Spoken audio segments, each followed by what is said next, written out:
주 하나님 지으신 모든 세계 내 마음속에 그리워볼 때 하늘의 별 울려 퍼지는 내 성 주님의 권능 우주에 찬네.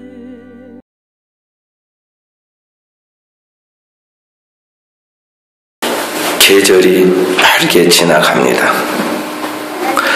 봄에 그 화려하고 또 아름다웠던 시간도 지나고 힘찬 여름의 계절도 지나가고 추억의 낙엽이 지는 가을도 지나가고 어느덧 추운 겨울이 다가왔습니다.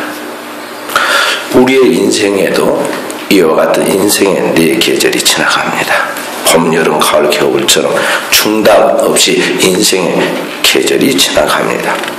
그리고 지나간 그 세월들이 우리가 너무 허무하게 느껴져서 그런 것들에 대하여 후회감을 느끼게 되고 그 허무하게 지나간 그 세월의 모든 그런 것들이 계절과 함께 우리의 몸에 피부에 와 닿는 그러한 사건들이 되기도 합니다. 어떤 인생이든지 이와 같이 자기에게 주어진 사계절, 인생의 봄, 여름, 가을, 겨울을 다 보내고 어느 날 헛되게 살다가 그렇게 죽는 결과를 맞이하게 될 것입니다. 그리고 사람이 모두 다 태어나서 이제 나뭇가지에 꺾이고 죽어가는 겨울처럼 인생의 영혼을 죽고 그 다음 사후세계에 보내게 될 것인데 그 영혼을 어디에 보낼 것인가, 어디에서 무엇을 하며 누구와 보낼 것인가를 생각해야 할 줄로 압니다.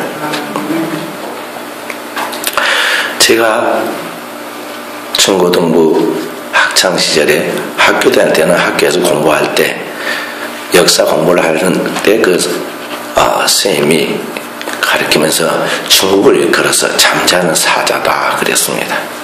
그래서 그때 그 말이 무슨 말인지 잘 몰랐습니다. 중국은 거대한 땅덩어리를 가지고 아주 무지한 사람들이 많이 모여서 인구만 많지 그 당대 후진국 중에 후진국인 그런 나라이고 그 표가 된 그런 황무한 그런 땅덩어리에 그 민족들이 무슨 잠자는 사자로 하는가 왠지 실감이 나지 않고 과장법 같이 느껴졌습니다. 그런데 40년 지나고 지금 와서 중국은 정말 미국에 도전할 만한 제2의 세계 강대국으로 발전해가면서 목소리를 높이고 있는 것을 보게 됩니다. 진짜 이제 사자가 잠에서 깨어났습니다. 그런데 오늘 우리의 이 중국이 있기까지 그 기초가 된 중국의 역사적 이야기를 가만히 보면은 굉장히 우리의 마음속에 흥미가 있습니다. 이 오늘의 중국은 지금부터 2000여 년 전에 그런 그 역사의 그 이야기가 기초가 되는데 고대 그 시대를 춘추 전국시대라고 말합니다. 이 중국은 그 당대 7개 나라가 서로 자웅을 겨루면서 서로 패권을 쥐려고 싸우는 그러한 시대인데 그 전국의 칠흥은 진나라, 소한, 연나라, 위나라, 초, 제나라, 연나라 같은 이러한 나라들입니다. 우리가 영화에도 보면 연나라에서 나온 그런 화양연가가 이런 영화도 있고 또 여러 가지 그런 것도 나오잖아요. 그리고 초나라에서 나온 그런 항우와 유방 이야기 그런 것들도 나오고 거기서 나온 한자 수어가 사명초가라는 말도 나옵니다. 어찌됐든 이런 그때의 이야기들이 역사에 보면 많이 나오는데 그 7나라를 다 하나로 통일한 중국 최초의 통일한 왕국의 황제가 누구냐면 진나라의 31대 왕이 양정이라는 사람입니다.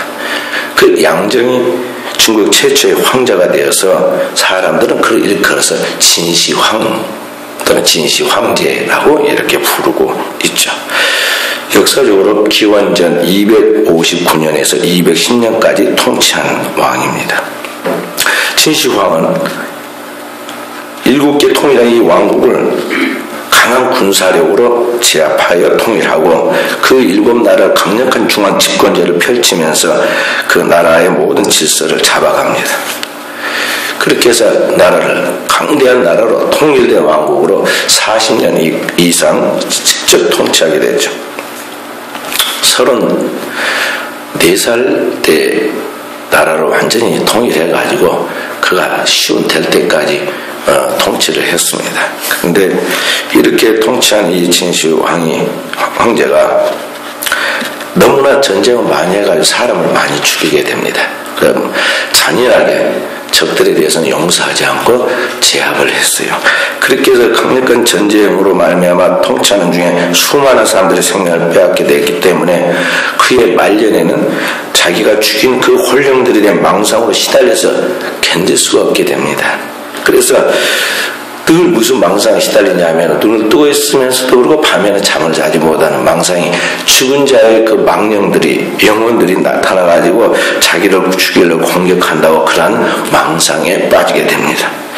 그래서 그 자신이 이제 자기도 틀림없이 죽게 될 건데 죽게 될 때 바로 자기가 죽인 망령들이 자기를 공격하고 자기를 괴롭게 할 것이라고 생각해가지고 자기를 보호할 수 있는 군사를 만듭니다.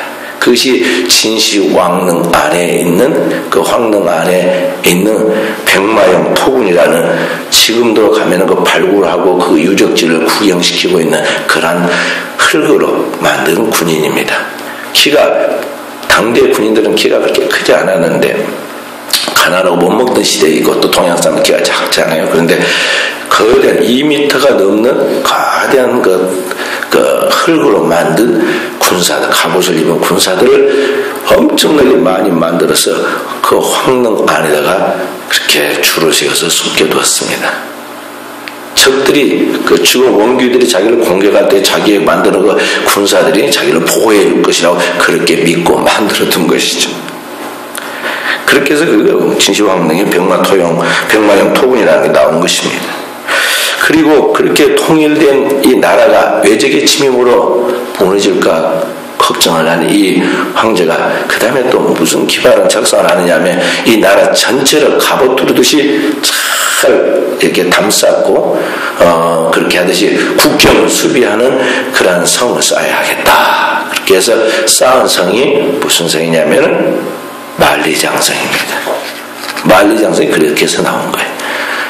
지금은 완전히 정말 어이없죠. 그게 무슨 의미가 있으면 그게 무슨 보호가 되겠다고 그랬는지 지금 사람들 생각에는 그게 진짜 우스갯거리고 구경거리지만 고대에는 최고로 생각할 수 있는 그런 생각들이 지금 그렇게 구현되어 나온 것들입니다. 그 다음에 그가 또 그 나라를 끝까지 잘 지키고 보존하기 위해서는 이 천하를 통일한 사람이 자객입니까? 이 진시황이고 진시황제 외에는 이 나라를 보존해서 끝까지 지킬 사람이 없다고 생각하여 자기가 잘 살아야겠는데 끝까지 늙지 않고 죽지 않고 살아야겠는데 그렇게 해서 추구한 것이 뭐냐면은 불로장생의 그러한 약을 개발하는 것이었어요. 그래서 그 당대의 최고의 명의라 불리는 서불에게 사명을 줍니다. 너는 가서 죽지 않는 그 불로초를 구해오너라고 이야기하죠. 왜냐하면 서불이 그런 이야기를 했기 때문에 그런 것입니다. 서불이 왕에게 이제 수은으로 만든 진귀한 약을 만들어 가지고 드리면서 이 약을 먹으면은 앞으로 죽지 않고 생명이 길어질 것입니다 하고 그 약을 주었습니다. 그래서 그 약을 먹는 왕이 그러지만 결국은 죽지 않는 게 죽습니다. 다만 빨리 죽지 않고 생명이 연장됩니다 하고 이야기하니까 진짜 죽지 않는 약이 없느냐고 물어봅니다. 그렇게 하자 그 서불이 이야기하기를 그렇게 이야기를 합니다. 저기 그 전설에 의하면은 이 신비한 불로초라는 약이 이 복례산이라는 그곳에 가면 있는데 전설 이야기를 좀 끄집어갖고 한 것입니다. 왕이 물어보니까 있는데 그 약을 먹으면 사람이 죽지 않고 영생불사한다고 합니다. 그랬습니다. 그리고 왕이 적극적으로 명령을 내리기를 그래?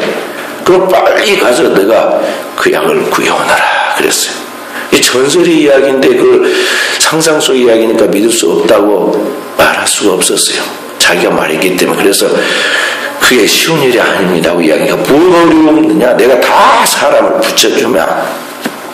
그래서 깨끗한 건장한 산남선녀 3,000명을 붙여가지고 그들을 데리고 이끌고 가서 구해오도록 했는데 복례산이라는 산이 어디에 있는지도 그 약이 그 산에 가면 그 약이 진짜 불로천한 그런 그 약초가 있는지도 모르는 그곳을 향하여 이 서불은 이제 사명을 띠고 갑니다. 그리고 그 사이에 그가 돌아올 때까지 그 사이에 왕은 그가 준 신비한 약이라는 이 약을 먹기 시작하는데 이 약이 뭐냐면은 수은으로 만든 그런 알약입니다.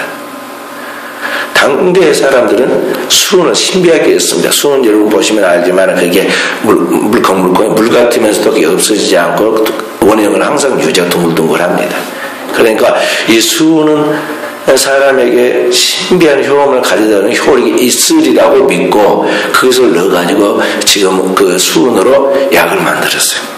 그러니까 환단을 지어놓고는 돌아올 때까지 먹을 수 있도록 충분히 지어놓고 왔습니다.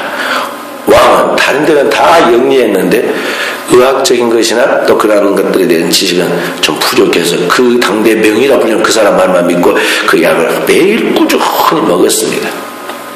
그 나중에 수은 중독으로 죽게 되는데 현대의학자들이 과학자들이 연구해본 바 수은은 먹으면 먹을수록 몸에 나쁜 현상이 나타나는데 그 수은이 몸에 그렇게 신경계통에 쌓여서 그렇게 해서 그 사람 몸에 신경계를 손상시킨다는 겁니다. 몸의 흐름을 좌우하고 있는 그 신경을 손상시켜서 그 나타난 징후가 말초신경이 있는 손이 떨리기 시작하고 그리고 이 뇌에 축적된 그것이 뇌를 자극시켜서 뇌신경 불안정하게 되고 그러니까 신경이 안정이 안 되고 뇌가 불안정하게 되니까 말수가 많아지게 되고 공격적이 되고 그리고 강박증이 생긴다는 것입니다. 나중에 이 진시황이 이 수은 중독으로 인해서 7년째 될 때 불로초를 구하러 간 서불은 돌아오지 않고 그가 망령에 시달리다가 그리고 날이 딱 시운 됐던 그때 심장이 완전히 이제 정지돼가지고 심장의 손상을 아주 극도로 와가지고 결국은 죽게 됩니다.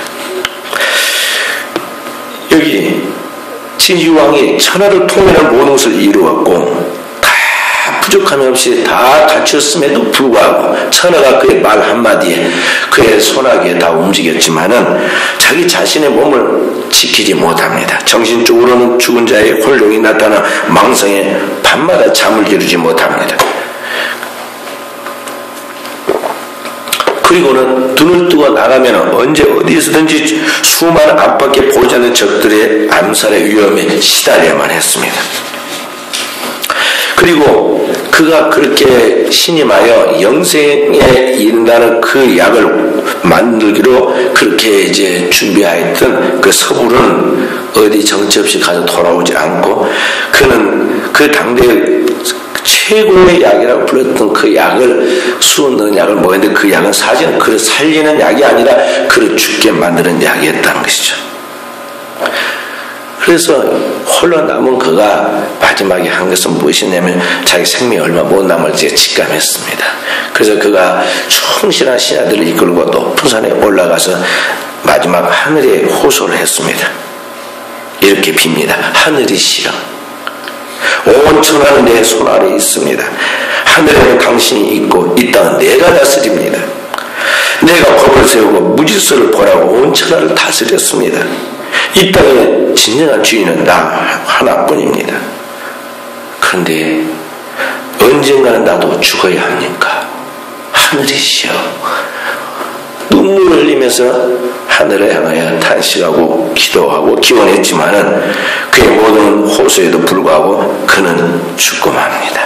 허무하게 나이 50이면 허무하게 이거 죽을 나이가 아닙니다. 근데 죽고 말았어요. 제가 오늘 아침에 우리 예슬이한테 예슬아 아빠 연세가 어떻게 되느냐 시운 고개를 깨우뚱깨우뚱 하더라. 그래서 시운은 넘었지? 그렇다. 이게 시운이면 얼마나 젊은 나이입니까? 요 사이는 100세 시대라고 그러는데, 왕으로서 부득감없이 없이 갖춰진 이 사람이 시운에 죽어야겠습니까? 그런데 그렇게 죽었어요. 그의 많은 꿈과 쌓아놓은 업적들과 그의 계획들은 다 이제 허무하게 되고 연기처럼 사라지고, 제가 여러분에게 이야기를 해주니까 생각나고 기억나는 것이지 사람들이 기억도 없어졌습니다. 오늘 제가 이 말씀을 서두해드린 것은 뭐냐면, 우리의 인생이 이와 비슷하다는 것이죠. 모든 세상 살아가는 사람들의 인생들도 이와 비슷한 경로를 거쳐가면서 성공과 영화를 꿈꾸면서 그걸 추구하며 살아갑니다. 누가 진시황제보다 더 큰 땅덩어리를 소유하고 더 큰 그러한 부를 소유하고 업적을 소유하고 권력을 휘두르겠습니까? 그런데 그의 모든 추구하는 것이 결국 어떠하느냐 하는 것이죠. 우리나라의 역사는 5,000년의 역사에 세계에 유례없는 굉장히 긴 역사를 가지고 있습니다. 거의 인류 역사의 시작과 맞먹을 만큼의 그런 긴 역사를 자랑하고 있는데, 우리나라 어려울 때 언제냐면 근 100년 안짝입니다. 근세, 조선 말기, 일본의 침략을 받아서 국권을 상실하게 되죠.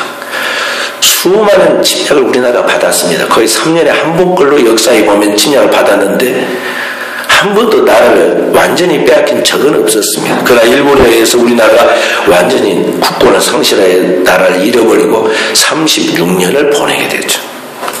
그러나 하나님의 은혜로 다시 이 민족이 구원을 받고 해방을 받고, 그로부터 해방된 후 5년 만에 다시는 이제는 남과 북이 전쟁을 일으켜가지고 나라의 절반이 뚝 떨어져 나가서 두 조각이 나고, 그리고 국민의 2분의 1이 완전히 죽거나 흩어지거나 그렇게 되고 말았어요. 그래서 나라가 잿더미 위에 얹혀지게 됩니다. 아무도 세계 역사에 그런 기자들이 그 현장을 보면서 이 나라가 회복될 가능성이 있다고 단 1%도 믿지 않았어요. 그래서 영국의 어느 기자는 말하기를, 그 나라의 글로 이제 그 뉴스를 전하기를, 만약에 여기에서 나라가 다시 재건된다는 것은 마치 완전히 잿더미 위에, 황무한 잿더미 위에 인서 장미가 피는 것과 같을 것이다, 그렇게 이야기를 했습니다. 그런 나라가 지금 60년이 지나면서 세계에서 가장 잘 살고 힘있고 영향력 있는 나라의 10번째 안에 들어가게 되었습니다. 하나님의 은혜와 축복으로 이 나라의 국민들이 세계에 나가서 활동할 때 어디든지 무시당하지 않을 그런 위치에 왔다는 것이죠. 20여 년 전만 해도요, 제가 성지 수료를 하면은 참 자존심이 좀 상하고 기분이 안 좋은 것이 종종 있었는데, 뭐냐면 꼭 저를 보고 일본 사람이냐고 물어보는 것이, 한국 사람을 거의 보는 것이 드무니까 젊은 저를 보고 자꾸 일본 사람이냐고 물어봐요. 그게 별로 기분이 안 좋았어요. 그래서 내가 한국 사람이다. 나는 이제 대한민국, 일본이 아니라 일본과 중국 가운데 그 대한민국이라 한반도가 있는데 거기 한국 사람이라고 일일이 설명을 했는데, 그것도 번거로운 일이라. 공항 어떤 데서는 사람이 얼마나 많이 만납니까? 근데 꼭 일본 사람이라고 아주 친한 것까지 물어봅니다. 그래서 일본 사람들은 그때 돈이 많아서 여행을 많이 다녔고, 우리 한국 사람들은 잘 다니지 않은 데라 제가 성지순례를 다니면서 유럽 쪽으로까지 다니다 보니까 그런 일이 있었어요. 근데 지금 어떻습니까? 여기에 딱 나가면요, 우리 한국 사람들 뭔지 알아보고 대한민국 저한테다 손을 들고 이야기한 사람들, 한류 바람으로 인해서 우리 한국 사람들의 인기가 얼마나 좋은지 몰라요. 지금 지난 60년 동안 우리나라에 얼마나 풍요한 계절이었습니다. 매년 풍년 들었습니다. 얼마나 지금 잘 삽니까? 옛날에는 새끼 먹는 밥 먹는 게 큰일이라 쌀이 얼마나 귀했습니까? 그래서 보리밥 위에 거기다 쌀 한 주먹 넣어가지고 딱 올려놓으면 그것은 집에 어른들, 나이 드신 어른들 대접하고 나머지 가족들은 전부 다 꽁보리밥 이렇게 해가지고 그거 먹었잖아요. 그런데 지금이 얼마나 쌀이 흔해졌습니까? 올해 쌀값이 80kg 한 가마니에 15만 원, 16만 원 사이라고 그래. 그러면 80kg만 온 가족이 1년 내내 먹습니다. 이제 중국에서 이제 쌀 개방으로 들어오고 다른 외국에서 들어오면 쌀값이 절반도 뚝 떨어질 거예요. 얼마나 풍요한 그런 가운데 살 수 있는 일을 지금 시대가 되었는지 모릅니다. 그런데 오늘 우리의 인생도 이 중국의 진시황 못지않는 영화를 누리지만 이 땅에 있는 그것을 가지고 오늘 이 풍요, 현대 과학과 문명과 문화, 의학과 지식을 가지고도 결코 영원히 얻을 수 없는 것이 있다는 것이죠. 그게 뭡니까? 이 땅에 있는 우리의 것을 가지고는 영원한 생명, 하늘의 생명을 얻을 수 없다는 것입니다. 역사는 반복합니다. 이 진시황보다 더 고대의 사람이었던 성경에 나온 솔로몬이라는 사람은 역사 속에 당대의 전무후무한 지혜와 총명함을 가지고 있어서 나라를 풍요하게 만들고 튼튼하게 만들었습니다. 그 시대에 가장 비싼 나무인 백향목을 뽕나무처럼 흔하게 사용하였고 금과 은이 돌멩이처럼 흔했다고 그랬어요. 그래서 황금으로 성전과 왕궁을 지었으니까 얼마나 부귀가 영화가 크게 달했습니까? 그렇게 일생을 40년을 통치하면서 일생년을 보내면서 그가 나중에 느낀 고백을 성경에 기록했어요. 그게 전도서 1장에 그렇게 나옵니다.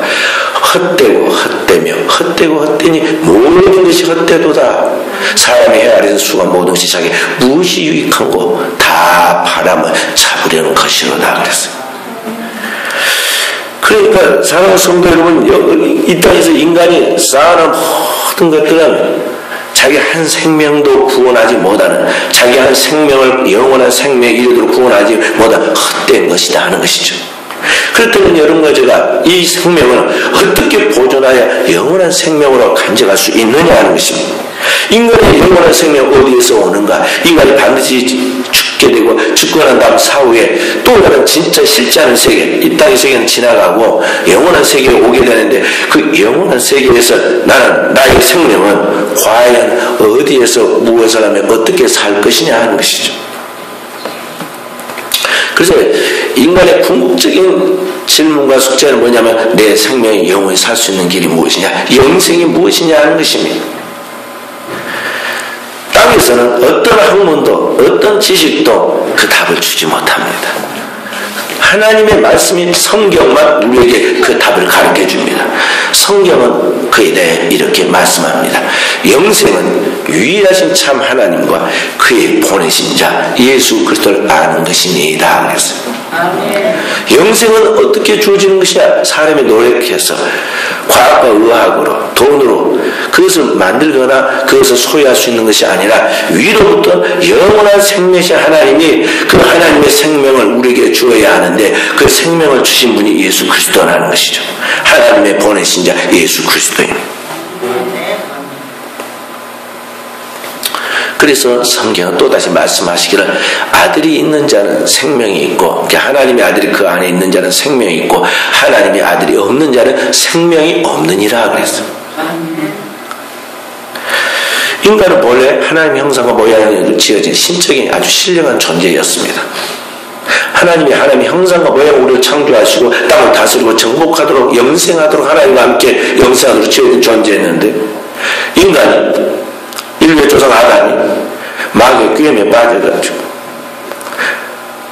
선악과를 따먹습니다. 하나님이 모든 것을 창조해서 다 인간에게 주고 하나님의 동산인 에덴에서 즐겁게 살도록 하셨는데 에덴 동산 중앙에 딱 하나의 나무인 선악과를 줍니다. 선악과는 하나님과 인간 사이의 한계이고 하나님과 인간 사이의 질적인 그런 차이가 있다는 것을 뜻함으로써 이 온 우주 만물을 하나님을 경외하며 그 땅에 있는 모든 만물을 다스리고 정복하여 하나님의 영광 돌리는 조화로운 삶을 살아가고 하나님이 세운 하나님의 질서의 하나의 상징인데 그 선악과는 먹지 말라, 먹으면 죽으리라 그랬어요. 그런데 마귀가 와가지고 꼬입니다. 선악과를 먹으면 내 눈이 밝아져서 너도 하나님처럼 된다고 충동합니다. 사단의 충동과 유혹에 넘어간 하와 그 선악과를 따먹고 아담에게 주고 그렇게 해서 인간에게는 죄가 들어옵니다. 인간은 태어나면서부터 그때부터 죄인입니다. 죄로 말미암아 하나님과 단절되어 있는 인간은 하나님의 생명이 공급되지 못하니까 하나님의 총명도 사라지고 지혜도 사라지고 하나님의 주신 생명도 사라집니다. 그리고 고대에 우리 조상들 보면 1000년 가까이 살았는데 결국은 죽었습니다. 지금은 100년 가까이 살잖아요. 100년 살고 소망으로 삼고 막 살잖아요. 그래도 죽습니다. 왜 죽느냐? 인간과 하나님에 가로막혀 있는 이 죄의 독약이 우리 안에 들어왔다는 것이죠. 심각한 죄의 문제가 내 안에 들어와서 내 안에 들어온 이 오리지널 신 원죄가 오늘 우리와 하나님 사이의 관계를 단절시켜가지고 하나님부터 오는 온갖 좋은 은혜와 선물과 축복과 생명을 잃어버리게 만들었다는 것이죠. 그리고 오늘날 이 세상에 다가오는 모든 재앙들은 다 뭐 때문에 오는 것이냐면 이 죄로 말미암아 파생되어 나타나는 거예요. 그러니까 하나님께서 생명을 주었지만은 인간이 죄로 말미암아 하나님과 관계가 단절하여 이제는 스스로 하나님의 영광에 이르지 못하게 되니까 결국은 이제 죽음밖에 없는 거죠. 죽음을 향해 나아가는 사람이 마치 해가 지면은 그늘이 지지 땅그늘이 져가지고 어두워지듯이 이 죽음의 그림자가 우리 인간에게 닥쳐오기 시작하는데 나이가 들어가면서 몸이 아파서 질병이 생깁니다. 또 인간이 살아가면서 점점 어두워지고 악해져 가니까 거기에서부터 미움과 갈등과 증오가 살인을 하게 되고 전쟁을 하게 되고 이 땅에 온갖 저주가 다가오게 되었다는 것이죠. 그리고 인간의 영혼이 망가지기 시작하니까 영혼만 망가진 게 아니라 영혼을 담고 있는 그리신 육체도 그리고 정신도 함께 망가져 갑니다. 영육과의 병들어 있는 그는 아무 쓸모없는 쓰레기같이 되고 맙니다. 그래서 영육과의 병든 그 사람이 하는 일도 하나둘 다 부도나고 망가지게 되는 것이죠. 그러니까 인간에게 있어서 가장 큰 이제 지금 현재 숙제는 뭐냐면 어떻게 하면 이 하나님과 연관해서 가로막히는 이 죄의 문제를 풀어서 해결할 것인가 하는 것입니다. 근본적 문제를 풀어야 돼요. 제가 요새 감기가 아주 심하게 몸살은 게 왔습니다. 몇 주 전부터 몸이 컨디션이 굉장히 안 좋았어요. 조금 과로를 해서 주일날이면 제가 새벽 2시경에 보통 나옵니다. 그보다 빨리 나올 때도 있고 그리고 보내고 월요일날이면 이제 또 4시에 나와가지고 목요일 좀 쉬어야 하는데 그게 못하고 4시에 나와가지고 새벽 기도하고는 저기 서울 가까운 데까지 목회자들과 함께 기도하러 모임에 갔다가 저녁에 9시에 돌아옵니다. 그리고 그 다음날부터 또 이제 목회 현장에서 또 새벽부터 시작해서 움직이잖아요. 사람을 대하는 피곤하고 힘든 게 없는 거예요. 그 정신적인, 영적인 그런 것들이 있는데 이게 대신방 그 다음에 이제 뭐 이제 끝나고 이렇게 이제 주일 들어가면서 계속 이렇게 하다 보니까 조금 컨디션이 안 좋았어요. 그래서 며칠 전에 딱 새벽기도 끝나고 새벽기도 하려고 일어나니까 완전히 목이 말 한마디도 안 나오더라. 내가 그래도 나가야 한다. 이게 내가 육체가 영을 지배하도록 버려서 안 된다. 하고 내가 꾸역꾸역 일어나가지고 이제 목소리 안 나와도 나가서 강단에 서 있어야겠다고 내가 새벽에 나왔어요. 자, 그랬는데 또 새벽에 나와서 움직이고 또 하니까 또 조금 말이 나옵니다. 그렇게 해가지고 오늘 새벽에도 오늘까지도 컨디션이 안 좋아서 지금 며칠 사이에 굉장히 제가 몸조리를 했습니다. 야, 이게 추수감사주일에 우리 성도들과 함께 예배드리고 또 말씀 전해야 하는데 이게 목 잠기면 안 되는데 또 집회도 해야 하는데 막 하면서 막 제가 제 자신에 대해서 명령을 합니다. 영으로 육을 다스리고 이게 지배받도록 다스렸어요. 그런데 워낙 우리 하나님과 우리 사이에 가로막혀 있는 이 근본적인 죄의 문제를 풀지 아니하고 이게 임시 방편을 하는 것은 안 된다는 거죠. 예를 들어서 지금 방금 제가 말씀드린 같이 컨디션이 안 좋아서 약을 먹는다든지 병원에 가서 조금 의사가 조력을 해주고 뭐 해가지고 이 근본적인 문제는 해결이 안 되고 뭔 말이냐면 컨디션을 조금 양호하도록 의사가 말합니다. 너무 과로하셨으니까 좀 활동을 줄이고 무조건 쉬어하고 물을 목이 가라니까 물을 좀 마시고 뭐 어쩌고 하면서 이야기가 본질적인 문제 아니잖아요. 죄의 문제를 해결해 주는 게 아닙니다. 단지 다 아는 상식적인 이야기지만 그걸 조금 조력해 주는 것이죠. 이 땅에 보면 지식의 조력, 건강의 조력, 뭐 주변에 있는 그런 발생된 것들에 대한 그런 돌봄이지 근본적인 하나님과 인간 사이의 수직적인 관계에서 이 원죄의 문제를 풀어주지 않는다는 거죠. 여기에 인간의 한계가 있는 거예요. 제국의 혼돈을 풀지 못하는, 이 땅에 보면 어떤 지식 있는 사람도 해결하지 못하는 그 문제에 대한 것이 여기에 있다는 거죠. 바로 이 하나님과 인간 사이에 막혀있는 큰 담과 같은 이 장벽의 문제를 풀어놓으신 분이 누구냐? 하나님께서 보내신, 하늘로부터 오신 하나님의 독생자 예수 그리스도인 것입니다. 예수 그리스도께서 하나님의 독생자이면서도 우리를 사랑하시기 때문에 우리를 구원하기 위하여 이 땅에 오실 때 죄 없는 그분이 성령으로 잉태하시고 이 땅에 오신 예수 그리스도께서 우리의 죄를 담당하고 우리의 죄값을 지고 하나님 앞에 죄의 결과는 사망이니까 그 사망을 당하기 십자가에 올라가시죠. 그리스도께서 그 십자가에서 죄를 지고 우리 죄값을 지고 죽으실 때 마지막 드린 기도가 그것이냐. 아버지, 저들의 죄를 사하여 주십시오. 여러분, 우리가 하나님을 알지 못하고 내 마음대로 자연자재로 범죄하고 살아갈 때 그때 그리스도는 이 땅에 오셔서 우리의 죄를 짊어지시고 우리의 죄값을 지고 하나님 앞에서 산 제물이 되어서 하나님의 희생 어린 양이 되어서 죽으셨다는 것입니다. 우리는 다 양 같아서 그릇 행하여 각기 제길로 갔거늘 여호와께서 우리 무리의 죄를 그에게 담당시키셨다.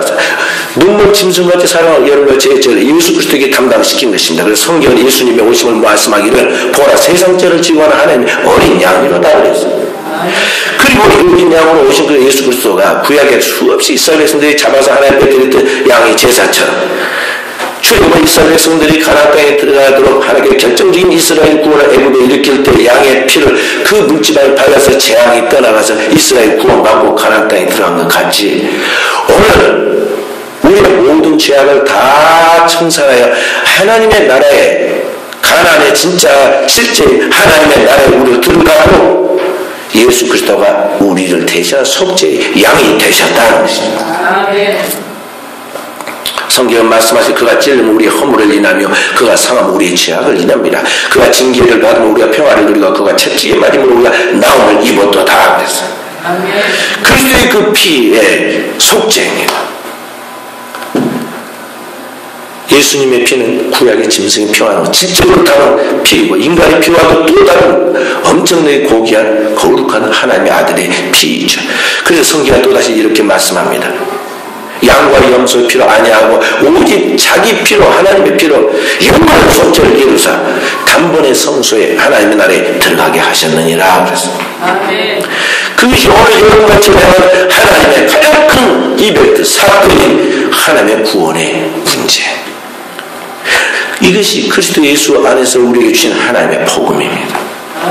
여러분들은 오늘 교회를 왜 다니느냐, 무엇을 교회 다니며 믿느냐, 이 복음의 말씀을 믿는데 마치 교회 다니는 것은 무슨 완전히 사교의 장으로 생각하는 사람들이 많아요. 폼내고 교회를 왔다가 말이에요. 같이 어울려서 어싸도서 잘 놀았습니다. 어느 날 하는 짓이 누가 하는 것이 영 밉습니다. 나중에 왜 안 나냐 물어봅니다. 누구 꼴보기 싫어서 교회 안 나온다고 그럽니다. 내가 교회를 옮기든지 말든지 해야지 못 보게 했다는 것입니다. 교회가 다니는 목적이 그러면 안 됩니다. 선거철이 되었습니다. 선거 운동원과 선거 그 주인공들이 교회들을 방문합니다. 그때 되면 다 방문합니다. 될 수 있으면 큰 교회를 갑니다. 왜 갑니까? 표가 되거든요. 표가 그들의 결정적인 인생의 유일한 마력과 같은 그런 힘이라고 생각합니다. 그래서 또 갑니다. 또 장사하는 사람들이 큰 교회를 찾아서 장사하러 갑니다. 폐사람이 많이 있죠. 교회는 무엇하러 다니는 것입니까? 바로 하나님과 인간 사이 유일한 중보자가 되어서 우리를 하나님 앞으로 인도하는 길과 진리와 생명 되신 분이 예수이기 때문에 그 예수 그리스도를 통해서만 하나님의 생명이 내 안에 들어오고 내 잃어버린 영혼이 하나님 앞에서 회복되어 하나님의 영혼이 영원한 생명을 얻을 수 있기 때문에 우리가 그 주님으로 인하여 교회를 다닌다는 것입니다. 할렐루야. 구약의 진시황도 그걸 몰랐던 것이죠. 복음을 들은 적이 없으니까. 그것도 이전의 사람입니다. 복음을 들은 적이 없으니까 그렇게 된 것입니다. 오늘 여러분, 저는 무엇입니까? 정말 좋은 시대에 살고 있습니다. 우리 5000년 역사 속에 기독교 복음이 들어온 근세에 우리나라 가장 절박하게 어려운 때가 2번 있었는데, 바로 이 일본의 침략 속에서 국권을 상실할 때와 남과 북이 전쟁을 통해서 우리나라가 완전히 북한의 점령을 당하여서 공산주의화될 뻔했던 그런 때인데, 이 2번의 고백을 다 하나님을 믿는 가운데 하나님 백성들이 기도하고 하나님의 백성들이 열심히 선교하고 그렇게 하는 가운데 우리 민족이 구원을 받았습니다. 그리고 가장 강대한 나라로 지금 떠오르는 축복받은 시대가 되었고, 누구든지 하나님을 자유롭게 믿을 수 있는 기회가 주어졌다는 것이죠. 문제는 그런 교회, 하나님을 믿고 그리스도 예수의 복음을 받아들여서 하나님의 자녀로서의 삶을 살아가느냐 하는 것입니다. 소금도 집어넣어야 먹어야 짜지 않아요. 아무리 교회가 대한민국에 수만 교회가 있고, 우리 대한민국에 6만 교회가 넘는 교회가 있습니다. 그래가지고 많은 주의종들이 있습니다. 신자가 1200만이라고 합니다. 그러면 그렇게 많은 신자들이 있어서 교회에 다니라고 또 권유하고 말했다 하더라도 문제는 내가 진실하게 믿느냐 하는 것이죠. 성경 말씀하지 영접하는 자고 그 이름을 믿는 자들에게 하나님의 자녀가 되는 권세를 주신다 그랬어요.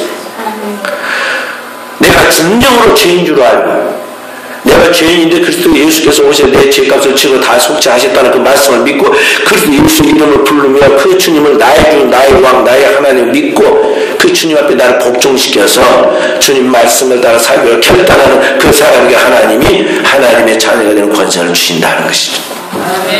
할렐루야. 교회를 다니고 건성을 다니는 사람 많습니다. 우리 한국의 기독교가 막 엄청나게 부흥을 하다가 70년, 80년 부흥하다가요, 80년대 후반부터 시작해서 지금 2000년 넘어까지 교회가 완전히 지금 성장을 못합니다. 왜 그런지 압니까? 민주화가 되고 자유가 주어지니까 사람들이 이제 방임돼가지고 옛날과 같은 그런 큰 하나님을 향한 그런 열정과 집념이 없어졌어요. 인권과 자유가 자신에게 방종을 가져왔어요.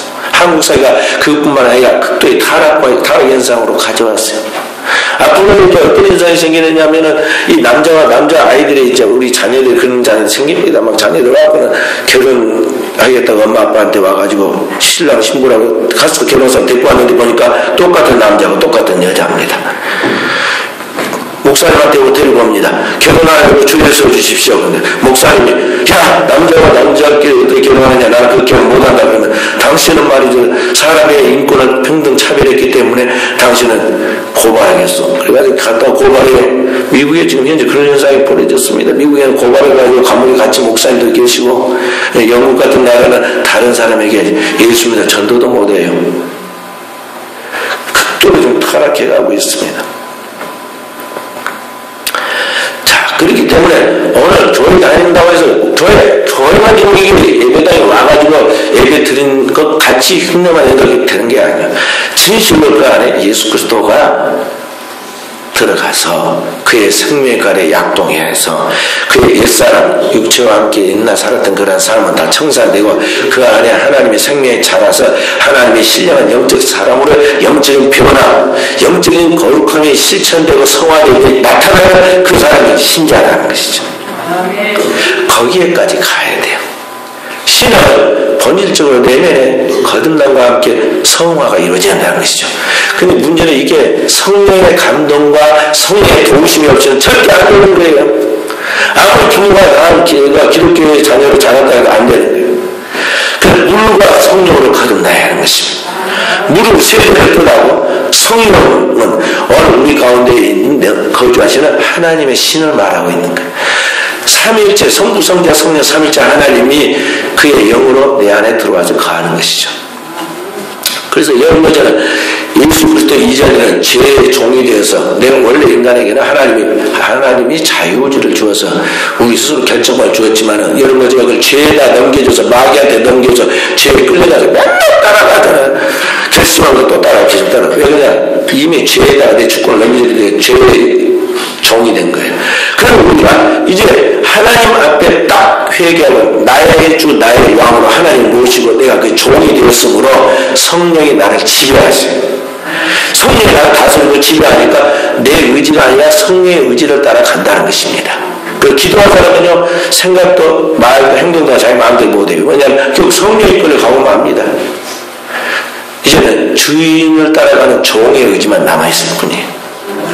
그 진정한 크리스찬은 항상 주님의 법대로 성경에 우리가 말씀하신 말씀, 그리고 하나님의 주의 몸된 교회를 통해서 하나님께 우리에게 이끄시는 그 하나님의 성령의 영적인 거룩한 삶의 지도를 따라서 거기다 초점을 맞추면서 살아가는 것이죠.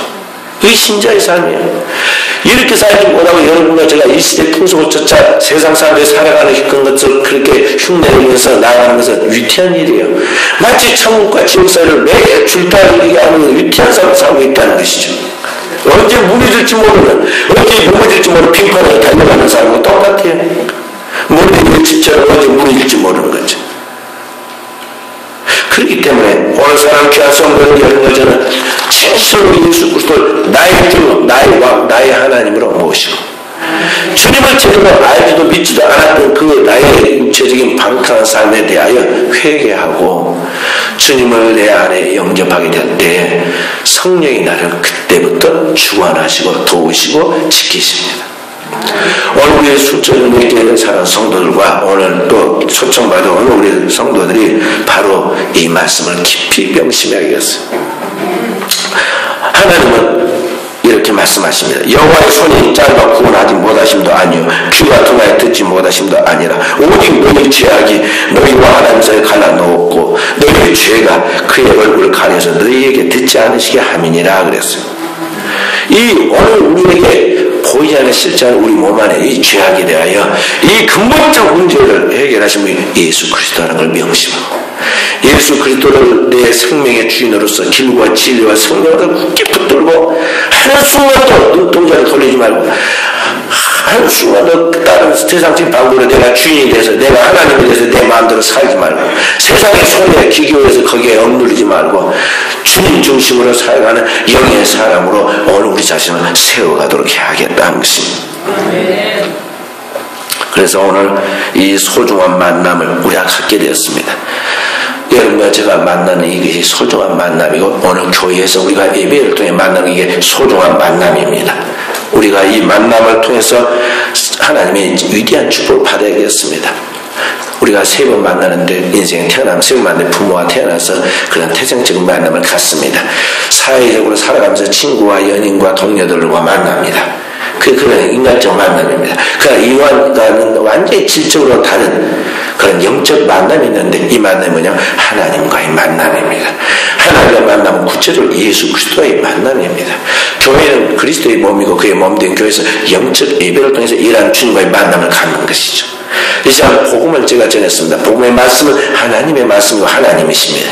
그때 이 말씀을 듣고 내가 결단해서 하나님을 믿기로 결심하고 내 마음에 영접하면은 그때부터 여러분과 저는 영적인 신령한 하나님의 자녀가 된다는 것입니다. 그래서 이 시간 하나님 앞에서 주님을 마음 기쁜 곳에 받아들이고 영접하여서 우리 주님의 위대한 축복의 사람들로 거듭날 수 있기를 주의 이름으로 축원드립니다. 이 시간 한 해 농사를 마무리하면서 추수감사절 아침에 여러분과 제가 교회에 나와서 하나님 앞에 추수한 곡식과 물질을 드려 감사합니다. 그러나 거기에 더 나가서 하나님 앞에 내 영혼의 열매를 바치고 내 영혼이 하나님의 곡식입니다. 하나님 앞에 내 영혼을 드려서 새 출발하는 그래서 하늘의 새 생명을 받는 성도들이 되어지기를 바랍니다. 하나님이 인격적이셔서 오늘 이와 같이 좋은 기회와 또 좋은 사람을 만나고 교회에서 이와 같이 예배를 통해서 하나님을 만나게 합니다. 이게 얼마나 좋으신 분이에요. 만약 밖에서 길거리에 사람들 발에 밟으면서 깨져가지고 그때 가서 만신창에 대해서 그때 초라하게 만날 것입니까? 인격적으로 하나님을 부르실 때 하나님께 응답해야 합니다. 사람 처음에 보지 말고 용기 있게 믿어야 합니다. 그래서 이 시간은 하나님 앞에 주님을 나의 주, 나의 하나님 진심으로 믿겠다고 하는 사람은 한번 일어나서 제가 기도해 주겠어요. 한번 기도를 받으시기를 바랍니다. 오늘 처음 나온 분도 있다 할지라도 기도하시고, 교회 다니는 우리 성도들도요, 진실하게 주님을 마음속에 구주로 영접하고 주님 안에서 영적인 결단과 성화를 살지 못한 사람은요, 주님 앞에 다시 한번 이 시간 일어나서 기도 받으시면 하나님께서 그 안에 믿음의 은사와 성령의 은사를 주십니다. 그래서 이 시간 처음 믿기로 작정하신 분도 일어나시고, 또 새롭게 하나님 앞에서 신앙의 결단을 이렇게 하기로 결정한 사람도 일어나셔서 시간 기도를 받으시면 주님이 그 안에서 하나님의 놀라운 축복을 주실 것입니다. 이 시간 기도받기를 원하시면 일어나시기 바랍니다. 네, 감사합니다.